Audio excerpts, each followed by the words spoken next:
Hello.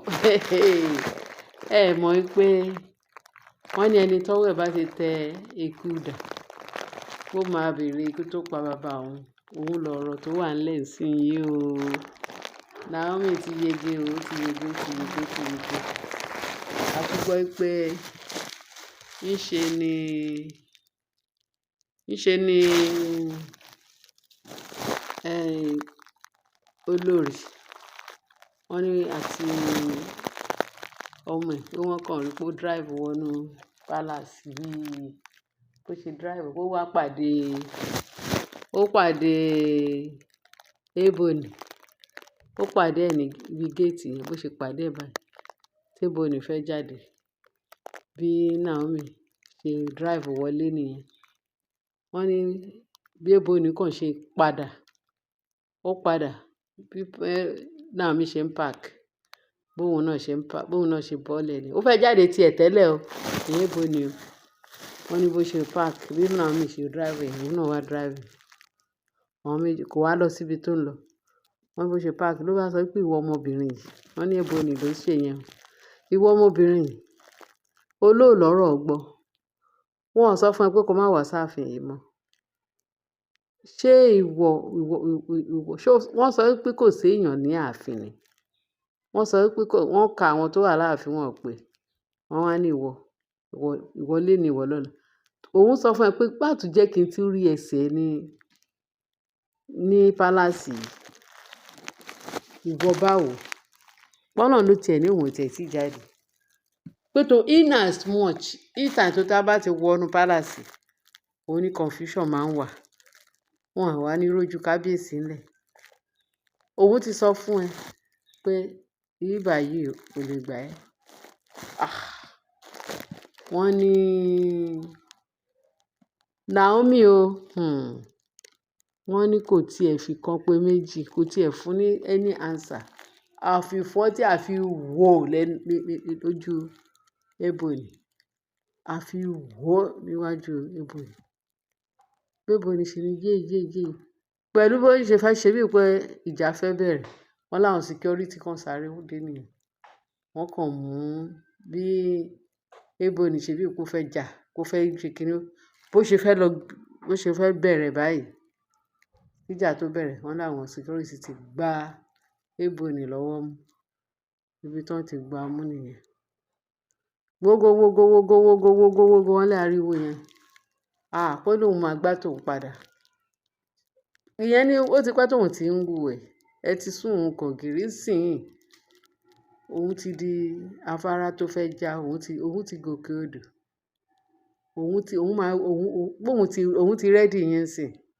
Ṣé ẹ mọ̀ pé pẹ̀lú gbogbo all these days, ọmọ ọlọ́mọ gbogbo nǹkan tó ń rò ti pọ̀ jù. Ó máa rò ti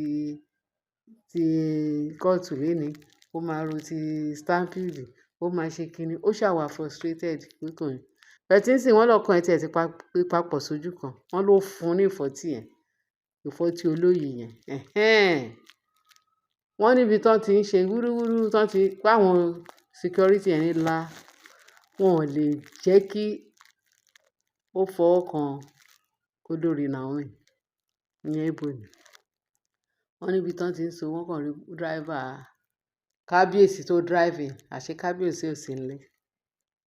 Bó ṣe driving nìyẹn tó rí ariwo, tó rí àwọn èèyàn tó ń péjọ pẹ̀lú wọn. Kí ló dé?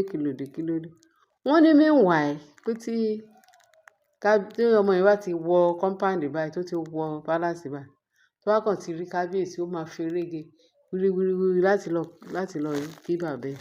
Wọ́n ní kò sáré lé bàbá ẹ̀, kò lọ bá bàbá ẹ̀ pé kó tiẹ̀ kí. Ní kábíyèsí wa ní pé is unusual. Kí ló dé? Kí ló ń ṣẹlẹ̀? Odindi ọmọ òun ti ẹ̀ lè wá welcome òun. Kí ló ń ṣẹlẹ̀? Wá dé ibi tí wọ́n yẹ. Kí ló dé? Wọ́n bá bẹ̀rẹ̀ sí ní rojọ́ fún kábíyèsí ní wọ́n nínú kábíyèsí dùn pé yes, ó gbé kudos fún Naomi. Ṣé ẹ mọ̀ pé wọ́n ní tí ìlú bá ti dùn jù lájùjù pé ó máa tó yà.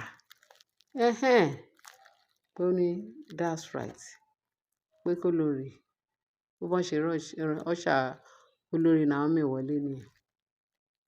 Pé ibo ni ṣáà ń jà fikànfikàn tó ní láyé pé ibo wọ́n kàn wọ́ọ̀kì kínní wọnú ilé nìyẹn. Wọ́n usher ẹ̀ wọlé. Ìyẹn Naomi àti kábíyèsí. Wọ́n ní kì í ṣe kékeré o. Wọ́n náà ó fún Ebony ní ìwọ̀jẹ ní àsìkò yẹn. A mọ ọjọ́ tí yẹn ṣẹlẹ̀ bẹ́ẹ̀ tí kan tá rí gbọ́ pé Naomi ó retaliate. Ó ṣí ọwọ́, wọ́n ti là á lójú. Wọ́n ti là á lójú, ó ti fọhùn, wọ́n ti là á lóhùn, ó ti fọhùn. Ẹ rí i pé ó lágbára. Wọ́n ní tó bá ti ń ṣe tipẹ́tipẹ́, wẹ́rẹ́ dẹ̀ ni aláṣejù máa ń tẹ́. Ǹjẹ́ Ebony ò tẹ́ báyìí? Ó tẹ́ woefully. Ṣé ẹ mọ̀ pé téèyàn bá ti wà tó jẹ́ pé òun léni, òun lọ́la, wò wà, ìjọ́ tó kàn, àbùkù tiẹ̀ ti ń kàn wọ́n. Can you imagine?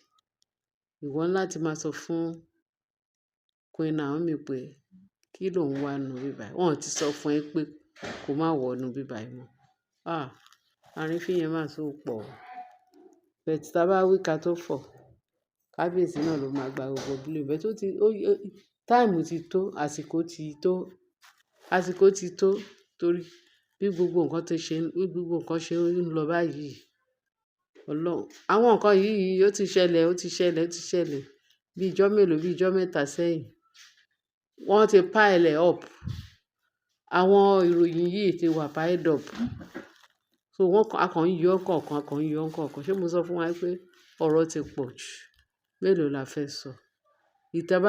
Tá bá wádìí ẹ̀ lọ, tá wádìí ẹ̀ bọ̀ tá rí pé òótọ́ ni, pé ó mú evidence gidi jáde, òun la máa ń gbé wá sétí ìgbọ́ yín. Mélòó la fẹ́ sọ? Wọ́n ní ààfin kábíyèsí bí ọjà ni. Wọ́n ní bí ọjà ni ààfin kábíyèsí this time around. Wọ́n ní tí iná ò bá tán láṣọ ẹ̀jẹ̀ kì í tán lè kán náà. Ṣé àwọn wàhálà tí wọ́n gbé sí ààfin? Kí ló ń jẹ́? Portable ó ní wàhálà. Kábíyèsí náà nǹkan tójú wà lójú rẹ̀. Òun náà ló máa mọ bó ṣe kó wọn wá, òun náà ló máa mọ bó ṣe máa discharge wọn. Ẹ̀yin èèyàn wa, ó lágbára. A tún ní ká tún mú another phase 1, phase 2 bá ṣe máa mú wá fún yín nìyẹn. Tá bá tún rí tó tún sweet létí, a tún gbé wá fún yín. Ẹ ṣé gan-an bẹ́ẹ̀ ṣe tẹ́tí sí wa. Ẹ bá mi share, kẹ́ dẹ̀ bá mi like ẹ̀. Torí ọwọ́ tẹ fi ń ṣe yẹn lágbára ẹ̀jẹ̀ Jésù, nǹkan rí lẹ máa fọwọ́ náà máa gbé ṣe. Lágbára Ọlọ́run. Ẹ ṣé ẹ̀yin èèyàn mi. God bless you. Bye.